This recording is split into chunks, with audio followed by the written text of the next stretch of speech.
नमस्कार दोस्तों, स्वागत है फिर आप सभी का अपने चैनल शुभम माइंड चैनल। दोस्तों एक नई वीडियो आपके बीच आज फिर लेकर आया हूँ। जैसे आप सभी को पता है कि कंटिन्यू हम आपको उत्तराखंड के साथ साथ सेंट्रल लेवल में जैसे आपका हिस्ट्री, पॉलिटी, ज्योग्राफी, इकोनॉमी या जितने भी आपके जीके के टॉपिक्स हैं उन सभी को हम ट्रिक के माध्यम से कवर करा रहे हैं।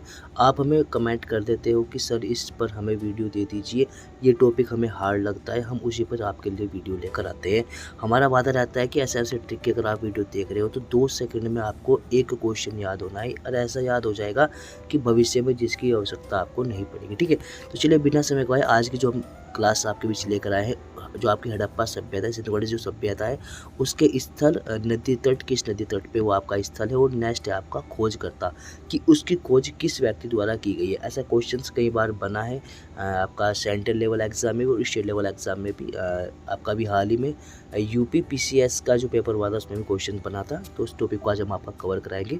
वीडियो को अंत तक देखना है, वीडियो को शेयर करना, अगर आपको लगे तो चैनल को सब्सक्राइब भी आपको कर लेना है। चलिए, तो सबसे पहले नंबर 1 पे आएगी आपकी मोहन जोदड़ो। देखिए मोहन जोदड़ो को आप कैसे याद करना है। मोहन जोदड़ो का करना है मो और सी। कैसे याद करना है? मोसी। कैसे याद करना है? मोसी। और मोसी आई थी राखी लेकर। मोसी क्या आई थी लेकर? राखी लेके आई थी। राखल दास बनर्जी।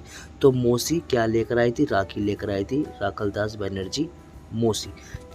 नेक्स्ट है आपका हड़प्पा। देखिए हड़प्पा को याद करेंगे हरा। क्या याद करोगे? हरा। है उठाओगे यहाँ से और रा उठाओगे यहाँ से, हरा। और हरा क्या होता है? हरा रंग होता है दया का प्रतीक। कैसा प्रतीक होता है? दया का प्रतीक। हरा रंग अगर कहीं पर लगा होगा तो दया, या कह सकते हैं कि हरियाली, मोस्टली तो होता है हरियाली का प्रतीक, लेकिन आप यहाँ पर ध्यान के रखेंगे कि यहाँ पर क्या होगा? दया का प्रतीक। देखो हरियाली है, अगर आप हरियाली कर रहे हो तो दया ही तो आप कर रहे हो ना, वहाँ से भी आप इसे याद कर सकते हैं। नेक्स्ट है रोपड़। देखो रोपड़ पड़ता है आपका पंजाब में और इसकी जो खोज की थी जगदत्त शर्मा ने की थी। चलिए पहले से कनेक्ट कर लेते हैं कि अगर कोई व्यक्ति रो रहा है, अगर कोई व्यक्ति रो रहा है तो उसे सत की जरूरत होती है। सत मतलब सात, सत मतलब सात। तो रोपड़ किस नदी के तट पर है? आपका सतलज नदी के तट पर है। और रोएगा क्यों वो? क्योंकि यज्ञ में उसे क्या, यज्ञ में उसे जो उसने मांगा था उसकी प्राप्ति नहीं हुई।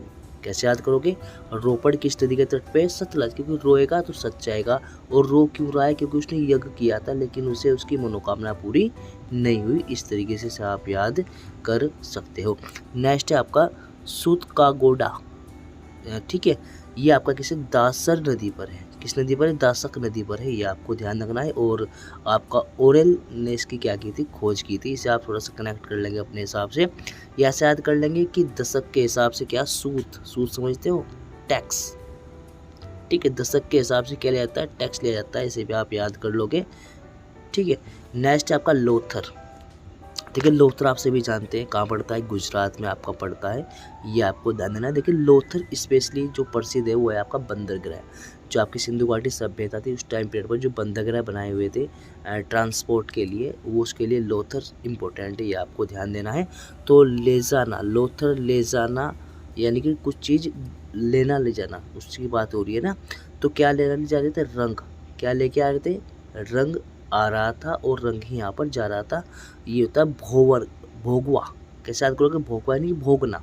ठीक है, तो लोथर लाना ले जाना। क्वेश्चन ये भी बनता है कि बंदरगाह के लिए कौन सा स्थान प्रसिद्ध है? तो कौन सा याद रखेंगे आप? लोथर। ठीक है, लोथर में क्या लेके आए थे? रंग लेके आए थे। तो रंगनाथ राव ने इसकी क्या की थी? खोज की थी, ये आपको ध्यान रखना है। नेक्स्ट है आपका कालीबंगा। कालीबंगा पड़ता है आपका राजस्थान में। चूड़ी के लिए, ईंटों के लिए ये काफ़ी ज़्यादा प्रसिद्ध है। और जो अगली वीडियो जो मैं आपके बीच लेकर आऊँगा वो इसका लेके आऊँगा कि किस स्थान पर कौन सी चीज़ें सिंधु घाटी सभ्यता में मिली है, क्योंकि वो भी टॉपिक बड़ा हार्ड है, उसे हम सिंपली करके याद करें। तो कालीबंगा।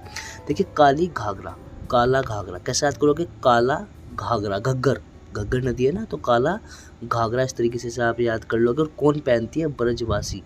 ब्रज में वास करने वाली क्या पहनती है? काला घाघरा पहनती है। तो ब्रजवासी लाल ने क्या की थी? इस चीज़ की खोज की थी, यानी कि इस स्थान की कौन सा? कालीबंगा। बहुत इंपॉर्टेंट है, कई बार आता है। कई बार तो पूछा गया है कि चूड़ियों के लिए कौन सा स्थान प्रसिद्ध है, जूते हुए खेत के लिए कौन सा स्थान प्रसिद्ध है? तो कालीबंगा। नेक्स्ट जो वीडियो आएगी इसी पर आपके लिए लेकर आऊँगा। राखीगढ़ी स्थान बहुत इंपॉर्टेंट है, किस नदी पर है? ये भी आपका घग्गर नदी पर है। और इसकी खोज किसने की थी? सूरज भान ने।